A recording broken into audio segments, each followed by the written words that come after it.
Señor, predicar solo lo que está en la Biblia, Señor, y te agradezco, Padre, por este tiempo, este momento de poder compartir la palabra con mis hermanos. En el nombre de Jesús, amén. Podéis sentar, solo los que estamos dentro de la iglesia. Pero bueno, pues nada, pedí a todo el mundo que entre a la iglesia, luego pedí que todo el mundo se levante, y pues no está bien, no todo el mundo ha entrado en la iglesia. ¿No? No todo el mundo está aquí, o sea que hay más gente afuera, ¿no? Muy bien. Ok, ahora veremos por qué, porque dice el texto que hemos leído, que oremos, que exhorto ante todo que se hagan rogativas, oraciones, peticiones y acciones de gracia por todos los hombres, por todos los hombres. Está bien, es correcto esto, pero ya veremos que a quién se está refiriendo, a todos los hombres. Y nada, vamos a seguir un poquito más adelante, ¿vale? MacArthur, ¿está bien? No sé si está bien dicho MacArthur. MacArthur opina que es evidente que la iglesia en Éfeso había dejado de orar, por eso la exhortación a orar, que había dejado de orar por los perdidos, ya que Pablo urgió a Timoteo, que es a quien exhorta, para que esta práctica volviera a ser una prioridad. Este es una opinión de MacArthur, no es la Biblia, ¿verdad? Nosotros nos guiamos de la palabra de Dios, pero los comentarios son buenos, sacamos algo bueno de ello. MacArthur opina esto, que se ha dejado de orar por los perdidos. Los maestros falsos del judaísmo introdujeron un evangelio pervertido, dice, y la enseñanza de que la salvación solo era para judíos y prosélitos del judaísmo entre los gentiles. Por esa razón, es seguro que restringieron las oraciones evangelizadoras. El exclusivismo religioso que limitaba la salvación a los miembros privilegiados de cierta élite hace innecesaria la oración para los perdidos. Esto es lo que opinaba MacArthur. Muy bien, mi bosquejo de hoy, pues es la exhortación a la oración por todos los hombres, la importancia que tenemos en la oración y el objetivo de la oración. Muy bien, vamos a ir a la primera.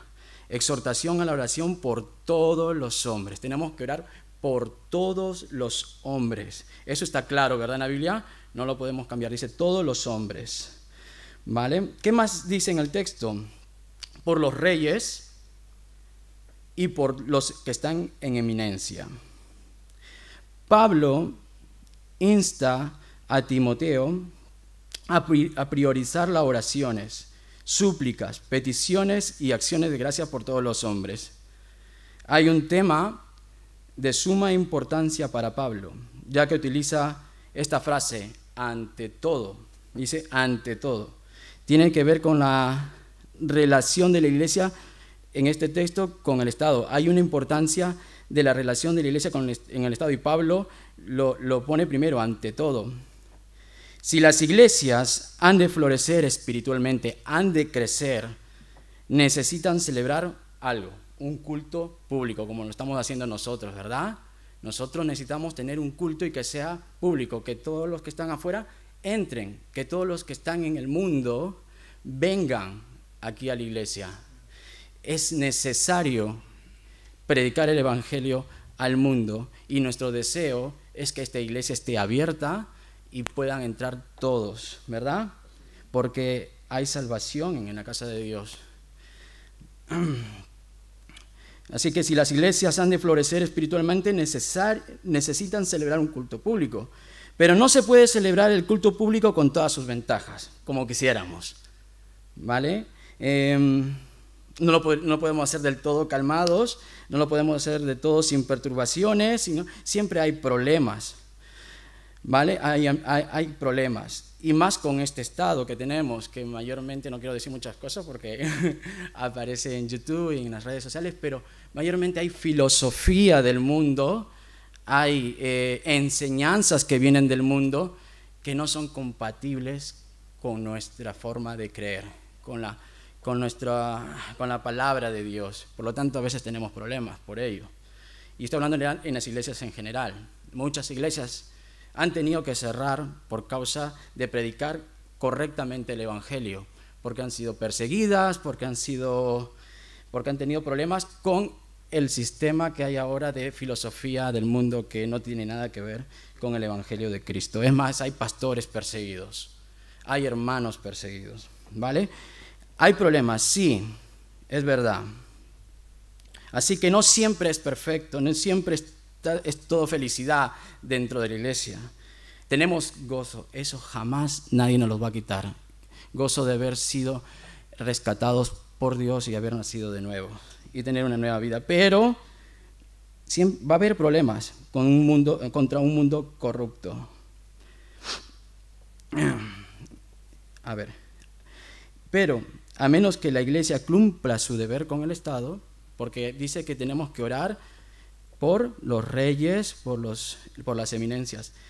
A menos que cumplamos con nuestro deber con el Estado, perdón, ya no veo como antes, no vamos a estar tan bien. ¿Qué quiere decir esto? Que la iglesia es una luz que resplandece en las tinieblas. La iglesia debe tratar de ganar otros para Cristo y para el reino. Por lo tanto, tenemos que orar por el Estado, por España. Tenemos que orar por los que gobiernan Murcia. Como Cindy dijo temprano en su petición, orar por Perú. Orar porque Perú está mal, para que Dios haga su voluntad en él. Para que el Evangelio se predique en Perú. Para que el Evangelio se predique en España. Y vamos a orar por España. Vamos a orar por Murcia. Es posible que Pablo, al visitar Éfeso, haya notado que estaban descuidando las oraciones por los gobernantes. Así que el apóstol pide a su representante, Timoteo, que se preocupe por ver que donde quiera que en el territorio de Éfeso se reúna el pueblo de Dios para el culto público, sean recordados o recordadas en oración, ¿quién? Los reyes, todos los que están en posiciones de prominencia, que en suma se han hecho súplicas, oraciones, intercesiones y acciones de gracias en favor de todos los hombres, de todos ellos. ¿Por qué? Porque hay una importancia en la oración. Hay una importancia. Vamos a hablar un poco de lo que Pablo insta a Timoteo. Vemos cómo Pablo comienza su exhortación con un énfasis. Exhorto. Dice, exhorto pues ante todo, ¿verdad? En el versículo 2, exhorto ante todo, ¿vale? Aquí podemos ver la importancia de lo que dirá más adelante, ¿vale? Las rogativas, peticiones, ahora dice rogativas, que hagan rogativas, peticiones, rogativas, oraciones, peticiones y acción de gracia. Y estas cuatro cosas, estas cuatro palabras utilizadas que parecen, porque lo estuve leyendo al comienzo, y parecen sinónimos, oraciones, peticiones, ¿no? A veces decimos vamos a orar, vamos a pedir, y parecen sinónimos, pero no tiene el carácter de repetición. Pablo no es que no tenga sentido, Pablo lo está haciendo de una forma con sentido, ¿vale? De parte del Espíritu Santo, de parte de Dios. Dice, con rogativas. Rogativas es lo mismo que súplicas, ¿vale? Las súplicas. Él utiliza, Pablo, esta exhortación de orar, de rogar, de suplicar. ¿Suplicar qué? ¿A qué se refiere? A peticiones por el cumplimiento de algunas necesidades específicas de los hermanos de la iglesia. Por ejemplo, orar por algo específico, por una enfermedad. Tengo una enfermedad y estoy orando por esa enfermedad. Es algo más específico. Pues oramos por, qué sé yo, para que una noticia de un problema, pues en vez de ser un problema, cambie a bien para nosotros. Es algo específico, ¿no? Por la necesidad de un gobernante de la ciudad que de repente sabemos que está mal, oramos por él, ¿no? Son más específicas. Las rogativas, el ruego y las súplicas son más específicas. Muy bien, y luego dice oraciones. Oraciones, es de un sentido más general, en la manera que se usa comúnmente abarca toda forma de discurso reverente dirigido a la divinidad, ya sea que nos aferremos de Dios por medio de la confesión, por ejemplo, en oraciones confesamos, la intercesión, la adoración, las acciones de gracia, todas estas cosas son más generales. Pero en cada caso que hablemos de esto, estamos orando. Esto nos ayuda en la oración a depender más de Dios, a depender y tener más comunión con Él. Por ejemplo, pedimos, es que he puesto un montón de cosas que debemos pedir, pero por necesidad de sabiduría en iglesia, es más genérico. Necesitamos sabiduría. ¿Para qué? Para poder criar, bueno, ya me olvidé la palabra, para los que son latinos, bueno, hispanohablantes, enseñar, educar, ¿no?, a nuestros hijos, pero en la fe, esa sabiduría, para poder ser, por ejemplo, testigos de Cristo en nuestro trabajo.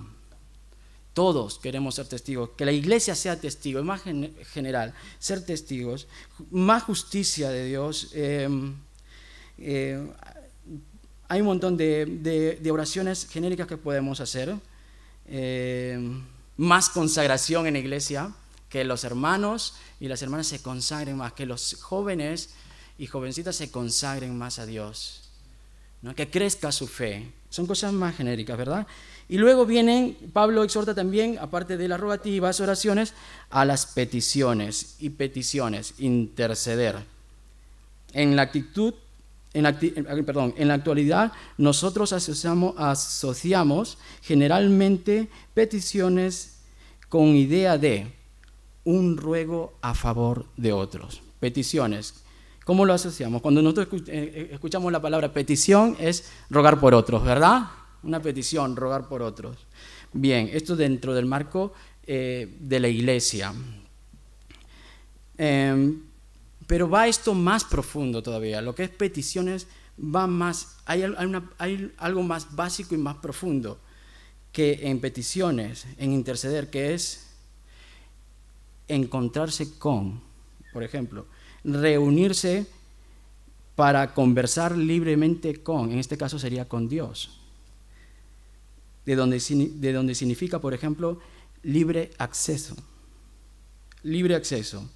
Entonces estamos diciendo que tenemos libre acceso, que tenemos libertad para hablar, para pedir con Dios. No se trata solamente de pedir porque tenemos una necesidad, sino se trata de que los cristianos, los que hemos nacido de nuevo, tenemos esa libertad, ese acceso a Dios para pedir, para rogar, para orar, para suplicar. Por la iglesia y en las peticiones, sí, por otros. Por eso Pablo exhorta a rogar, a pedir, entrar en la presencia de Dios y orar por los reyes, por los ministros. ¿Se va entendiendo un poco? Vale, muy bien. Peticiones. Entonces ya hemos visto oraciones, oraciones, peticiones. Y lo último sería acciones de gracia. Acciones de gracia. No sé si yo lo tengo aquí. Sí, acciones de gracia. La palabra final, acciones de gracia, esto es lo que completa el ciclo de nuestras oraciones, peticiones, de nuestras súplicas, de modo que las bendiciones que vienen por causa de esas peticiones, súplicas, oraciones, todas esas bendiciones que vienen, el favor de Dios, tanto en nuestras vidas como cristianos, particularmente como a toda la iglesia, se devuelve a Dios, se regresa a Dios en una forma de expresión de gratitud y hablado, no mudos, en palabra. Se regresa en gratitud a Dios por todas esas cosas que Dios nos da. O sea que no nos quedamos solamente en iglesia que sabe pedir, porque sabe entrar, porque sabe que es libre, no a diferencia de otras religiones, sino sabemos que nosotros hemos sido liberados, que tenemos esa confianza para entrar delante de Dios, pero no se queda ahí en rogativas, sino en gratitud. Le damos gracias a Dios por todo lo que hace con nosotros, por todo lo que nos da y por todo lo que no nos quiere dar y por todo lo que nos restringe, porque sabe que eso nos va a apartar, o por lo que pasa en el mundo, en nuestra ciudad. Hay pueblos que ahora están en guerra y sufren y mueren, pero ahí también tienen que rogar por sus gobernantes. La iglesia ahí tienen también que dar gracias a pesar de que hay pérdidas. Tenemos que dar gracias. Dios da, Dios es bueno, es grandioso, es daditativo. Él muestra su amor dándonos muchas bendiciones, pero también muestra su amor restringiendo muchas cosas en nuestras vidas para no apartarnos de Él. Así que, sí, tenemos libre acceso para orar, pedir, suplicar y también para dar gracias a Dios. Vamos a ir más adelante al tercer punto. Parece que hoy estoy avanzando un poco más. El mensaje es perfecto, se explica por sí solo, pero hay que ver algunos punticos que a veces pasamos en alto. ¿Cuál es el objetivo de la oración? Hemos visto la exhortación de la oración, hemos visto la importancia de la oración, y el tercer punto, que es el último, pero tampoco no es el más corto aquí, es el objetivo de la oración. Vamos al versículo 2 de Timoteo, de 1 Timoteo 2. En el segundo versículo dice: ¿para qué es la exhortación? ¿Para qué las rogativas? ¿Para qué las oraciones? ¿Para qué la acción de gracias? Para que vivamos quieta, ¿qué dice? Quieta y reposadamente en toda piedad y honestidad, porque esto es bueno y agradable delante de Dios, nuestro Salvador, el cual quiere que todos los hombres sean salvos y vengan al conocimiento de la verdad. Entonces, hemos dicho y hemos hablado de la exhortación de parte de Pablo a Timoteo y a toda la iglesia, a que se hagan rogativas, oraciones, peticiones y acciones de gracia por todos los hombres. ¿Vale? ¿Y por quiénes? Por todos los hombres. ¿Y por quiénes más? Decía, por los reyes y por todos los que están en eminencia. Así que está claro que había una despreocupación, o para ser más exacto, dentro del contexto, se estaban dejando influenciar por las malas enseñanzas de los judaizantes y estaban haciendo excepciones. ¿Algún ejemplo vamos a ver? Por ejemplo, sí, estaban poniendo primero a los judíos antes que los gentiles. Y no, Dios ha venido por todos los hombres, por todas las etnias, por todos los estatus, no solamente por judíos, sino también por griegos, ¿verdad? Por los gentiles. Vino por todos los hombres. Es que me viene a la cabeza también que en nosotros a veces hay este fallo. Por ejemplo, cuando tenemos una oportunidad, por ejemplo, en algún sitio, los padres que llevan a sus críos a la iglesia, que son verdaderos cristianos, ¿no? Llevan a sus hijos y luego se acerca un padre de familia, le cuenta algún problema, se abre, de repente se abrió un familiar, un amigo, si yo como padre, se me acerca el padre de uno de mis hijos y me dice, ay, que esto, que mira, que la vida, que el otro, tenemos la oportunidad para hablarle de Cristo y no lo hacemos. A la final estamos haciendo eso, estamos decidiendo a quién sí y a quién no predicarle el Evangelio. Y sabe, cuando yo estuve leyendo este texto les dije que parece simple, pero me chocó tanto, me abrió tanto el corazón y me di cuenta, es que nosotros hacemos lo mismo. Estamos en el trabajo, se nos acerca un compañero, una compañera o alguien y vemos que tenemos la oportunidad por alguna razón de predicarle el Evangelio, decirle algo, no lo hacemos. Puede ser por vergüenza, puede ser porque no tienes tiempo, puede ser porque tu cabeza está preocupada en otras cosas, pero estamos dejando de predicar el Evangelio. Estamos dejando, digo, me incluyo. Caemos en ese error. Así que la iglesia la iglesia es una luz que resplandece ¿en dónde? En las tinieblas. Debe de tratar de ganar a otros para Cristo y para el reino. Somos luz. Debemos resplandecer. Vamos a ir a Mateos 5, 14, 16. ¿Qué dice Mateo 5, 14, 16? Voy a beber un poco de agua. Que vi a Ramón que estaba con la alergia y me daba pena porque yo también tengo un poco de alergia y digo, wow. No me gusta la alergia. Mateo 5, 14, 16. Dice, vosotros los que han nacido de nuevo, sois luz del mundo. ¿Qué sois? Luz del mundo.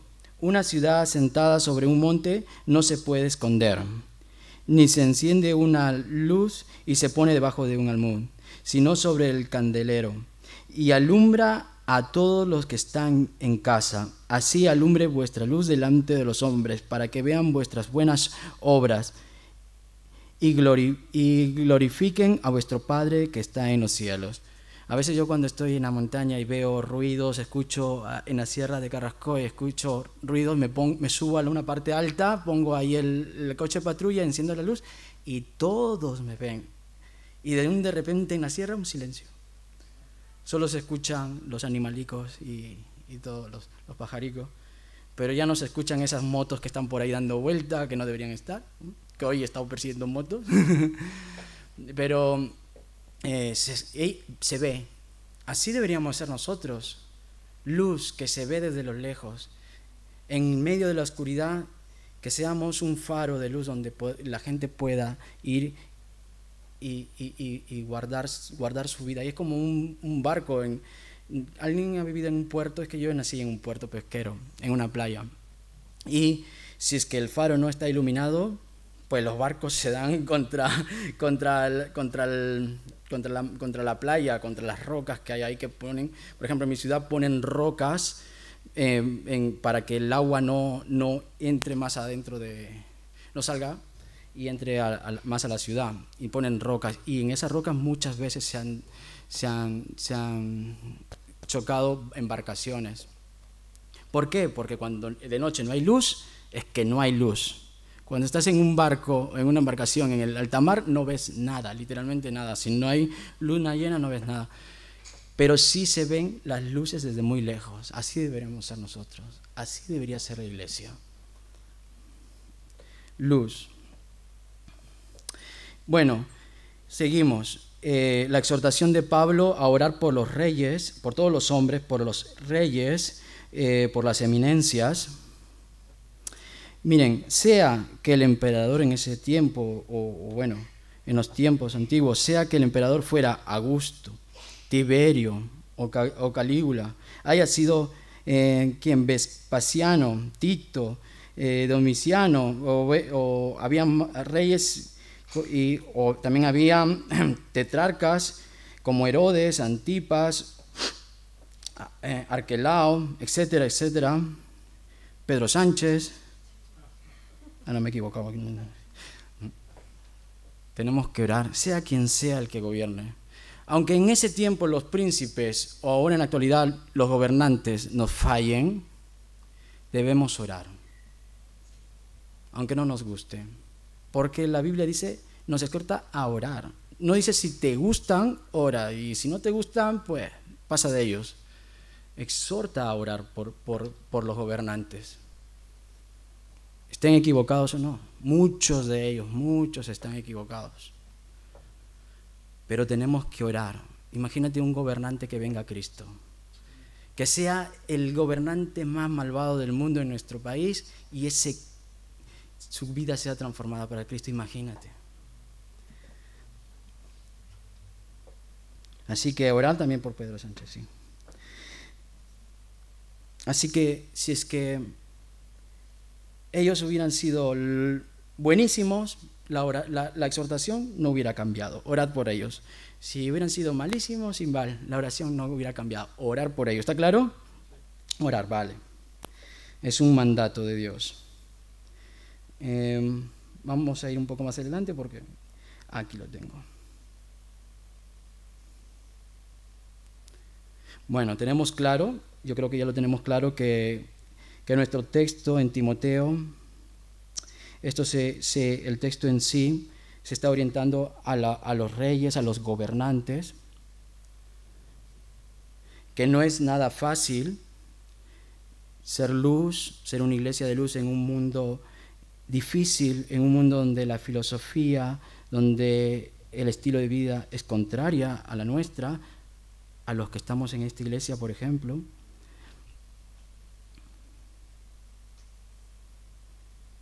Pero el propósito de la oración es que los creyentes, llevando una vida tranquila y en calma, porque hemos dicho que la oración esto nos trae,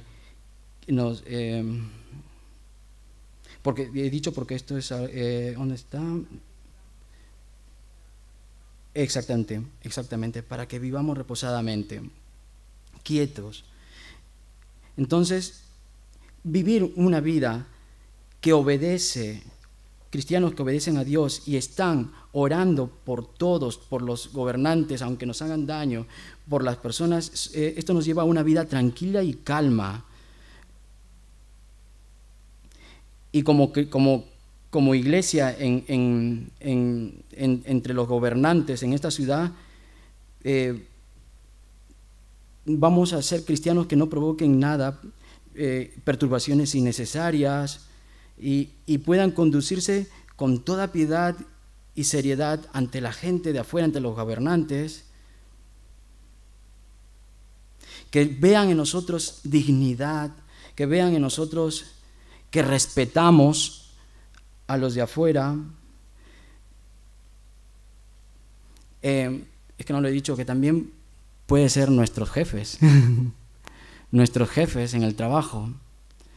Lo tenía en mente y os tengo que decirlo porque no lo apunté. Nuestros jefes, no nos pueden caer bien nuestros jefes, pueden ser malísimos, muy malísimos, pero también tenemos que orar por ellos, por nuestros jefes. Imagínate, tienes un jefe que se vuelve a Cristo, sería lo mejor del mundo, ¿no, verdad?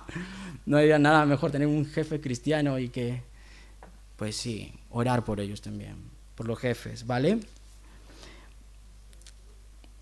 Tenemos que tratar que nuestra conducta, nuestra actitud sea de testimonio para el mundo. Eso es lo que quiere Pablo. Que la iglesia sea de testimonio, que los hermanos que están en la iglesia sean de testimonio para todos. Vivir con toda piedad y dignidad implica una conducta que honra a Dios. Tú cuando obedeces, honras a Dios en todos los aspectos de nuestras vidas, reflejando el carácter de Cristo. Nuestra oración busca crear un contexto donde podamos vivir nuestra fe de manera íntegra y sin obstáculos innecesarios, quietos y con piedad. Eso es lo que quiere, que estemos libres, tranquilos en este mundo tan difícil, que vivamos confiadamente en Dios, que podamos honrar y confiar en Dios para poder ser testigos de Él, ¿verdad?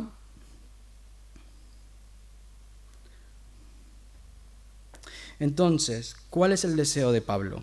Que todos los cristianos en Éfeso tuvieran compasión por los perdidos. La oración te trae compasión. Estar tiempo en oración, sea en iglesia, en tu casa, donde estés orando, estés pidiendo, estés suplicando, estés siendo agradecido a Dios, eso te trae a ti compasión por los perdidos. ¿Sabes por qué a veces no tenemos compasión por los perdidos? Porque no oramos, porque no pedimos, porque no suplicamos y porque no le agradecemos a Dios porque Él nos salvó. Si tú no estás agradecido, ¿cómo vas a predicar?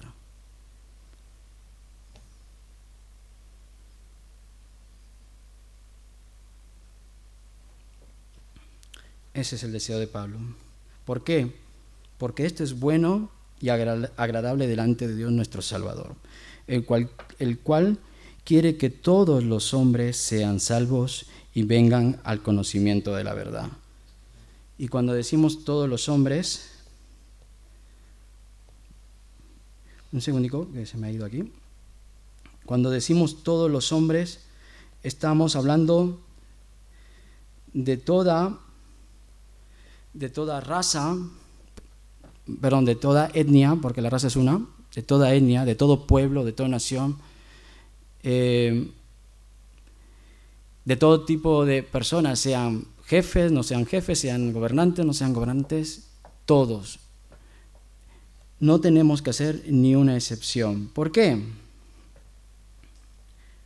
Porque Dios quiere que todos los hombres, todos estos, no todo el mundo, no todo el mundo va a ser salvo, porque algunos irán al infierno lastimosamente, porque no creyeron en Dios, pero Dios quiere que todos, que el Evangelio esté al alcance de todos los hombres de la tierra, que el Evangelio sea predicado a todos. Está claro que muchos no creerán, pero eso no es, nosotros no somos los que decidimos, ni los que hacemos, incluso ni los que convencemos. El que convence es el Espíritu Santo, es la palabra. Nosotros predicamos porque a Dios le complace salvar por medio de la predicación, pero tenemos que hacerlo, tenemos que orar, tenemos que predicar. ¿Por qué? Porque Dios quiere que todos los hombres sean salvos. Porque hay un solo Dios, versículo 5 en 1 Timoteo 2, dice, porque hay un solo Dios, ahí en capítulo 2 de 1 Timoteo, porque hay un solo Dios, un solo mediador entre Dios y los hombres, Jesucristo, hombre, el cual se dio a sí mismo en rescate por todos, de lo cual se dio testimonio a su debido tiempo. Para esto yo fui constituido predicador y apóstol, digo la verdad en Cristo, no miento, y maestro de los gentiles en fe y verdad. ¿Para qué? Para rescate de todos, ¿verdad? Para rescate por todos. ¿Por qué? Porque hay un solo Dios. Y esto es interesante. Hay un solo Dios. Y eso tienen que ver los del mundo. Me pasó a mí que en el colegio, con este tiempo de Semana Santa, me preguntaron, ¿por qué tus hijos no van a participar? ¿Por qué? Porque yo le dije que no iban a participar. Estaban viendo los que iban a participar. Y yo le dije, bueno, es que soy cristiano. Bueno, yo también. Me dice, yo soy cristiano católico. Ya, pero a mis hijos no les gusta todo esto de salir con las gorricas estas grandes y estar vestidos de esta forma. No les gusta.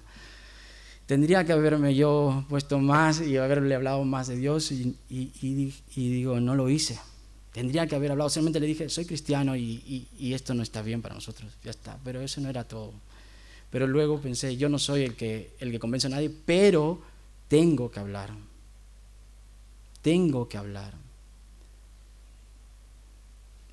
Van a haber más oportunidades, pero a veces las perdemos. Y me dijo, pero una cosa me dijo, pero todos somos cristianos. si es igual. No es igual. Hay un solo Dios. No hay un Dios para católicos, no hay un Dios para testigos de Jehová, no hay un Dios para musulmanes, no, hay un solo Dios. Y hay un solo Dios. ¿Qué dice Deuteronomio 6:4-6? Oye Israel, Jehová nuestro Dios, Jehová uno es, y amarás a Jehová tu Dios de todo tu corazón y de toda tu alma y con todas tus fuerzas, y estas palabras que yo te mando hoy estarán sobre tu corazón. Hechos 5:3 del 4 dice, y dijo Pedro, Ananías, por ejemplo, refiriéndose al Espíritu Santo, ¿por qué llenó Satanás tu corazón para que mintieses al Espíritu Santo y sustrajeses del precio de la heredad, reteniéndola, no se te quedaba a ti, y vendida no estaba en tu poder. ¿Por qué pues esto en tu corazón? No has mentido a los hombres, has mentido a Dios. Mientes al Espíritu Santo, has mentido a Dios. Refiriéndose a Jesús, en Juan 20, 28, 29, es un texto que nuestros amigos de los testigos de Jehová no les gusta que se lo leas, y más cuando utiliza su propia Biblia y con su propia traducción. Juan 20, 28, 29. Entonces Tomás respondió y le dijo: Señor mío y Dios mío, con D en mayúscula. Jesús le dijo: ¿por qué me has visto, Tomás, creíste? Bienaventurados los que no vieron y creyeron. Porque para ellos Cristo Jesús no es un Dios desde el principio, sino creado. Pero no, hay un solo Dios, el Padre, el Hijo, el Espíritu Santo. Creemos en el Padre, en el Hijo y en el Espíritu Santo. Un solo Dios, un solo Señor, un solo Creador. Y Pablo quiere que esto llegue a todos los hombres, a todos. Que hay un solo Dios, que hay un solo mediador, uno solo, no también la Virgen María. El otro día estuve viendo un poco de las confesiones de fe católicas y pone a María como mediadora. Mediadora. Si tú dices que Jesucristo es el mediador, alguien que es católico te va a decir: sí, también la Virgen María. Y si tú le dices que es puro, Cristo es puro, santo y sin mancha y sin pecado, ellos te van a decir: y María también. Sin pecado concebido, y ellos también te dirán: María también. Y a la final te dirán que María está al mismo nivel de Jesús. En su confesión lo tienen así, al mismo nivel de Jesús. Y no. Y dicen que María es mediadora de los hombres con Dios. Si tú quieres algo, vas y tienes a María como mediadora. No. La Biblia dice que hay un solo mediador: Jesús. Jesús es el único mediador. En Hebreos, en 1 Timoteo, porque hay un solo Dios, un solo mediador entre Dios y los hombres, un mediador. Y no hay que tener vergüenza de hablar de esto a los que no son cristianos, a los que Dios nos da la oportunidad para predicarles el Evangelio. Bueno, he dicho que hay un solo Dios, un solo mediador entre Dios y los hombres. Hay uno solo. Y Pablo, como repito, quiere que esto llegue no solamente a los que nos es fácil hablar del Evangelio, o sea, quiero decir, a cristianos que vienen buscando una iglesia. No, eso es buenísimo, que los cristianos vengan, muchos cristianos de afuera que estén buscando una iglesia sana, en sana doctrina, o porque vienen de estudios o vienen por trabajo, vengan a nuestra iglesia, es lo más hermoso, que sigan viniendo, es una bendición. Pero a veces tenemos más facilidad de hablar solo con cristianos y no con no cristianos. Quizás para no entrar en problemas, para no entrar en discusiones, o sea, lo que sea. Mira, en esta vida estamos de paso. Estamos de paso. Nacemos, crecemos, nos hacemos mayores coscanas como yo, morimos. Y ya está. No hay más. ¿Y sabes cómo vivimos? No quietamente y no tranquilamente. Por lo tanto, no tenemos piedad. Estamos más inquietos, preocupados por nuestro trabajo, preocupados por las cosas que hacemos, nos gustan. No quiero entrar en mucho detalle. Por X cosa que te quita la vida más que el Evangelio. Estamos más preocupados por cosas que se van a quedar en este mundo y no se van a ir con nosotros arriba. Así que, ¿quieres vivir quietamente? Desde ahora, lo único que te puedo aconsejar es que vivas en oración. Que supliques a Dios por tu familia. que supliques a Dios, que ores, que intercedas a Dios por los que te rodean. Vas a ver cómo poco a poco vamos a ser transformados cada día. No vamos a tener una religión solamente de conocimiento mental, sino una verdadera palabra de Dios que va a entrar y nos va a hacer efecto en nosotros. Que vamos a vivir plenamente en su voluntad, creciendo el Evangelio en nosotros. De tal manera que, obedeciéndole, vamos a entrar en un estado de piedad. Y piedad quiere decir amor por los perdidos, amor entre hermanos. Una iglesia piadosa es una iglesia que entre hermanos se aman. Pero ahí no queda todo. Felicidad en iglesia, todos nos abrazamos y todos nos queremos, sino que al que esté afuera, ese jefe o esa persona que no te cae bien, también la amas. Esa es la verdadera piedad.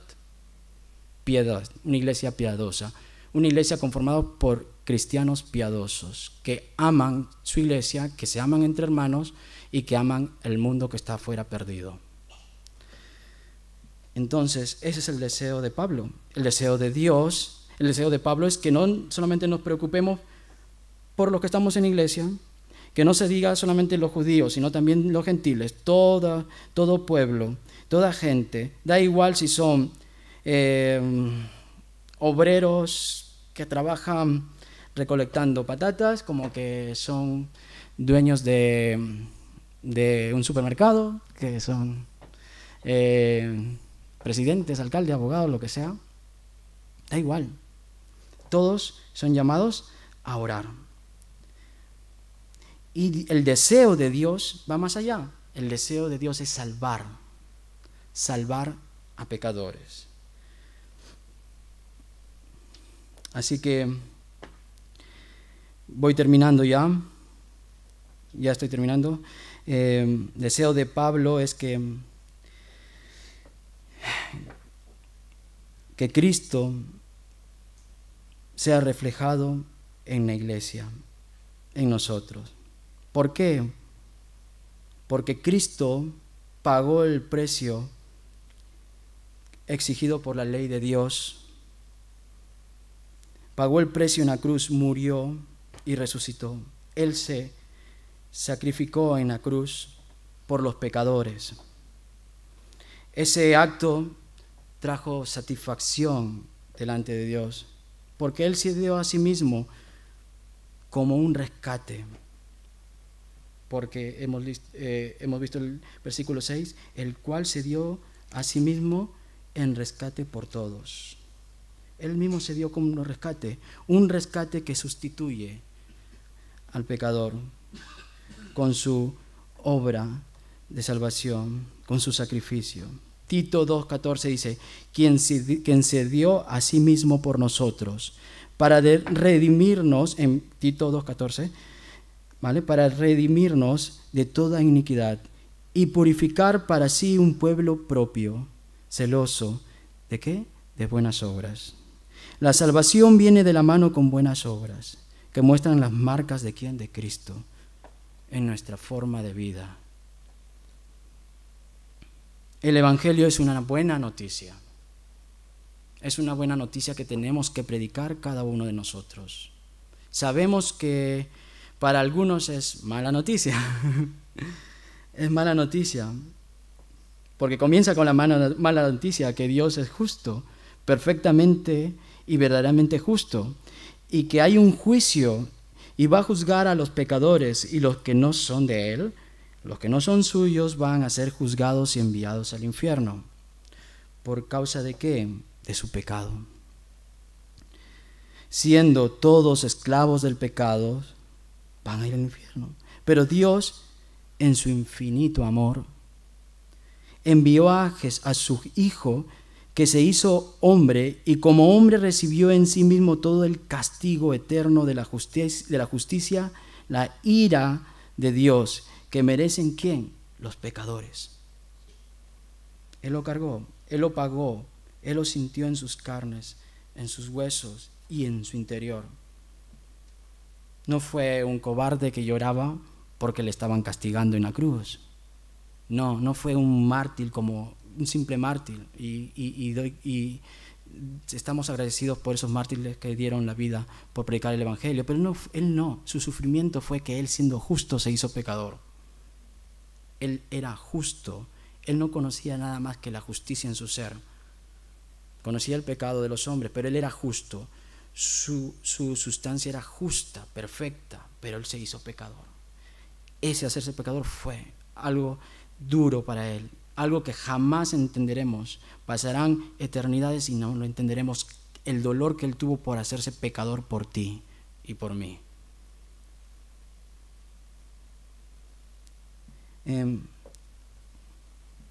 Y él se dio por nuestros pecados sin que no lo merezcamos. Y ahora, gracias a esa obra gratuita de redención hecho por Cristo en la cruz, ahora el Evangelio te ofrece salvación eterna y gratuita a todos los que se arrepienten y creen. Vamos a 1 de Juan, porque no lo tengo apuntado, creo que es 1 de Juan 3:16. No, Juan 3:16. Juan 3:16. Sí. A ver, porque mi cabeza ya no es la misma de antes. A ver. ¿Lo tenéis? Vale. Porque de tal manera amó Dios al mundo, que ha dado ¿a quién?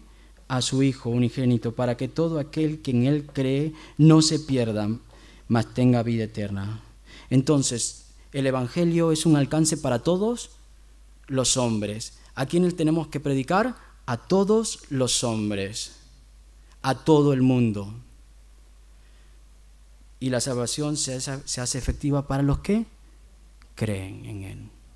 Entonces, si aún no has creído en Dios, es tu oportunidad. La salvación es ahora, es de hoy.